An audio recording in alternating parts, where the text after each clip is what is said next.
We met at Texas Southern University. I was an undergrad. I started the Bachelor of Science degree program in Health Information Management at Texas Southern University, where Carol was my very first graduate. And not only was my first time teaching position, I was in the role of a program director getting the program accredited. So it was all of that at once. You would have to find a school who had an accredited program for the medical record administration to continue on. You did, I believe, 3 years at Texas Southern. You had to transfer to University of Texas Medical Branch in Galveston to get your last year professional training. She told me, hey, I'm here. I'm getting ready to start the accreditation process for the program.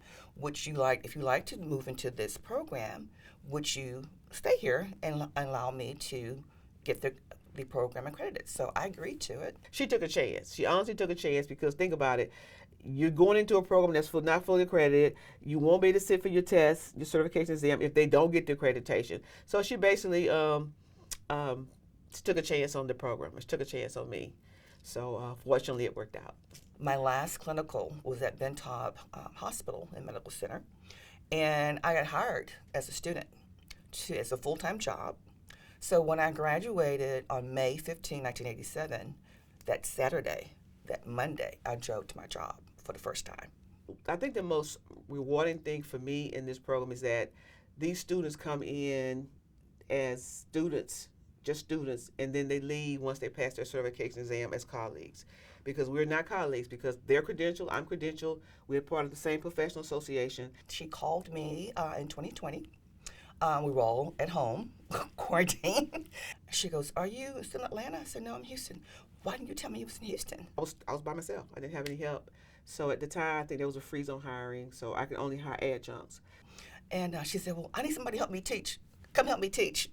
It's just been so rewarding to be able to work with her. I have really enjoyed the transition from the industry to academia. I mean, how many people can you say you've been knowing since they were a student of yours and you were their professor and now you work full time together? So it's truly a blessing. I think we're blessed. I think Lone Star College North Harris is blessed, and our students are blessed because when we tell them this story, they their eyes just pop open. And I think what it reassures them is that, okay, they've been doing this for a while.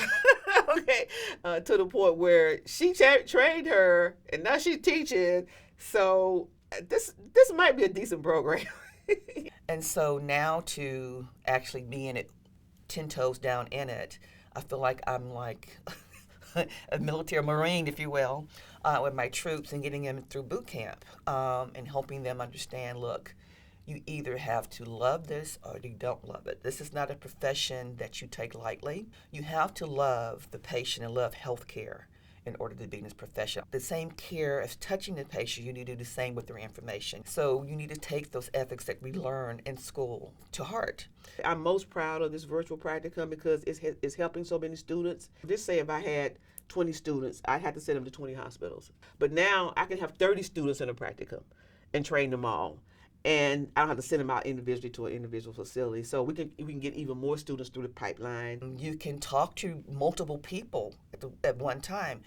When I was a student, we didn't get a chance to talk to anybody except for the workers that was in the building. We didn't get a chance to talk to the director that must, because he or she were gone.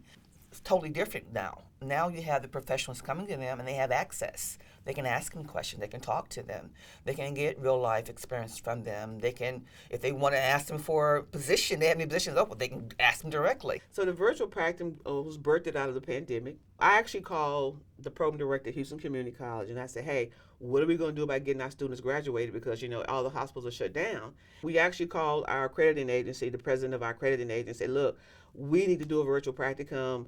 Will you give us your blessings? She said, hey, as long as it's robust, as long as you're meeting the competencies, you can document that you're meeting the competencies, go for it. No one had ever done this. This was groundbreaking and unprecedented. We were the first group of individuals in the country to pull together a virtual practicum. So we invited other schools in, and so what we did was we got professionals to come to us. Instead of sending students to the hospitals came to us.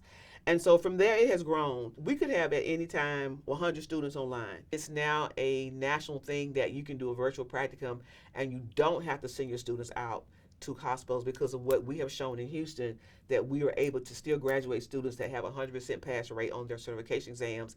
When you graduate and you take that certification, you are stating to them, I am professional, I am certified, and I know this information.